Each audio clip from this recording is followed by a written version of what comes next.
or answer in order. Who wants to take it? Go for it. Say your name every time you respond. Excuse me, please, just so that we get used to it. Say your name. I'm going to be dealing with the law, and my answer to that question is basically by one having the knowledge of their true self and their origin in this world, they're able to proceed forward and develop and also preserve their self. That is one of our ways of dealing with the truth and also spiritual development. Because in that, then you will find where you originated from and where you have a destiny to go. Thank you.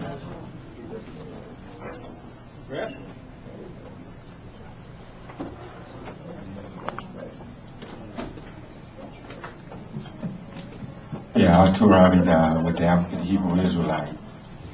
We know that truth has the inherent power to produce the promise of faith. And we know that the whole world rotates basically on the axis of a lie. So one of your greatest weapons becomes truth. In all aspects of your life, if you have access to truth, then you'll be able to find your destiny and who you are as a people and why we're all divided.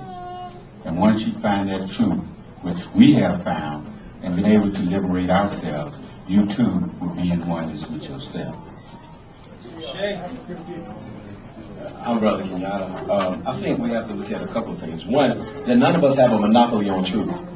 All of us are giving each one of us a glimpse of God. And if we're all not working together, then we don't have the completeness of God. Me as a person that attends the church, I don't have a monopoly on God. Just like the Akan community doesn't have a monopoly on God. God spoke to each different group of people in God's own special way. So if we're not operating as a community, where all of us are sharing what God has poured out on us, that's why I have a problem with this notion of one God. Because this notion of one God speaks to control. There's the oneness of God, but there's not this notion of there's one God and there's one God alone. If we do that, then we become Eurocentric from this principle one.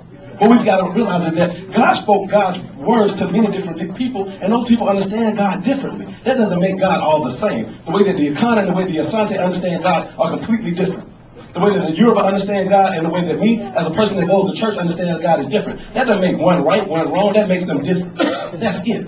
That doesn't make it, my God is right, your God is wrong. What we've got to realize is that once we become African and start practicing African spirituality, we can't be imperialists just like European Christians can't be.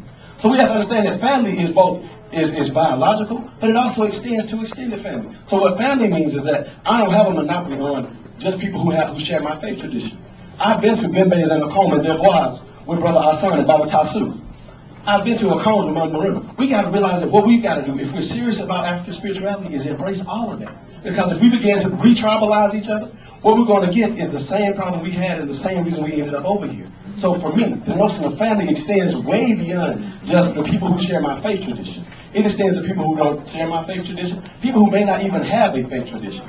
But also it's about people who look like me, because when the police are kicking in the door, they're not asking, let me see your church membership, let me see your card if you're a member of the Moorish Science Temple, I want to see if you're a member of the Nation of Islam. They don't care about that. When the police kick in the door, or when white supremacists are kicking in the door, they don't care about those things. What they see is an African person that they want to destroy. So if we can operate as Africans, and realize that we're all African people, and our goal is the same, which is liberation. I'm sorry about because it's liberation, then we can all operate as a family. Got it. Islam. And y'all feel free to clap. Feel free to raise it up if you want to keep it going. My name is Chief Bobby Fitzpatrick Bay from the Divine and National Movement of North America, Baltimore, Maryland, residing here in Atlanta, Georgia. Now, on that question there, we are all